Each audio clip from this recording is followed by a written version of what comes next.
Essa época da gestação a gente sabe que tem muita incerteza, muita dúvida, e agora, em tempos de pandemia, as gestantes são mais suscetíveis ao vírus ou ainda não há um consenso sobre isso? Olha, o que a gente sabe até hoje é que as gestantes elas não são um grupo suscetível, um grupo considerado de risco. Elas entram como uma população em geral, não é preferencialmente gestante. A gente tem visto mais o direcionamento para pacientes que têm doenças crônicas, mais a idade, mas as gestantes, eventualmente, algumas vão se infectar, certamente estão se infectando, mas não é um grupo preferencial e não é considerado um grupo de risco. Há uma discussão, o Ministério colocou dentro da cartilha, da recomendação do Ministério, as gestantes como risco. Talvez por um olhar especial que a gente dá uma atenção maior, mas elas não têm uma evolução mais desfavorável e elas não estão se infectando mais do que a população em geral. Eu acho que é importante a gente ver assim, a rotina, os exames, a ecografia certamente não vai ter, a paciente vai entrar sozinha, o acompanhante em geral não está entrando na ecografia, ela tem que ser realizada também no pré-natal.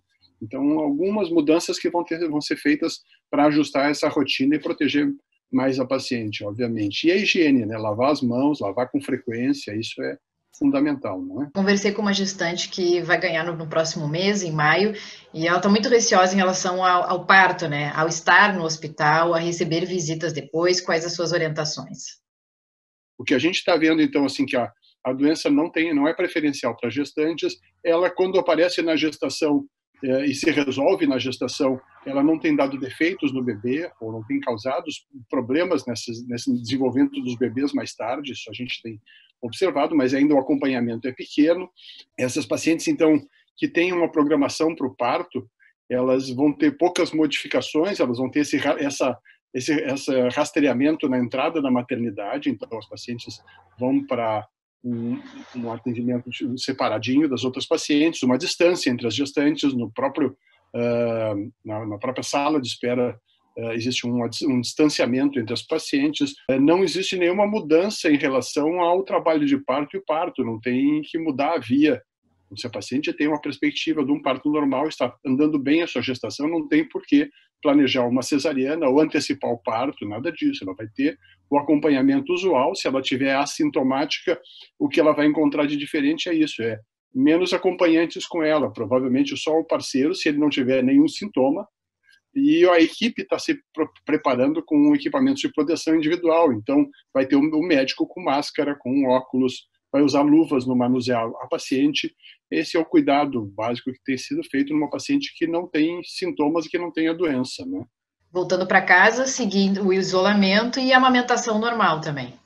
Exatamente. A amamentação, assim, o vírus não tem aparecido. A gente tem os trabalhos que a gente tem, o vírus não passa pela placenta, não chega até o bebê.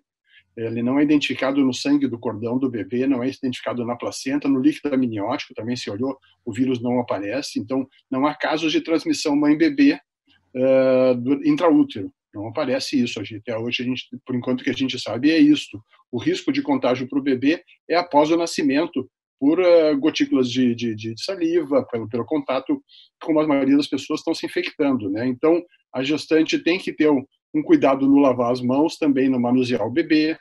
Se ela tiver sintomática, com quadro gripal, ainda assim ela pode amamentar, porque o leite não tem o vírus, a gente sabe disso também, mas ela tem que usar máscara, ela vai ter que cuidar, lavar o bebê, e o bebê vai ter uma distância grande dela, de pelo menos 2 metros, o berço do bebê tem que ficar para não haver o risco de contágio, né? Mas a amamentação é permitida se a paciente deseja amamentar, é claro, né?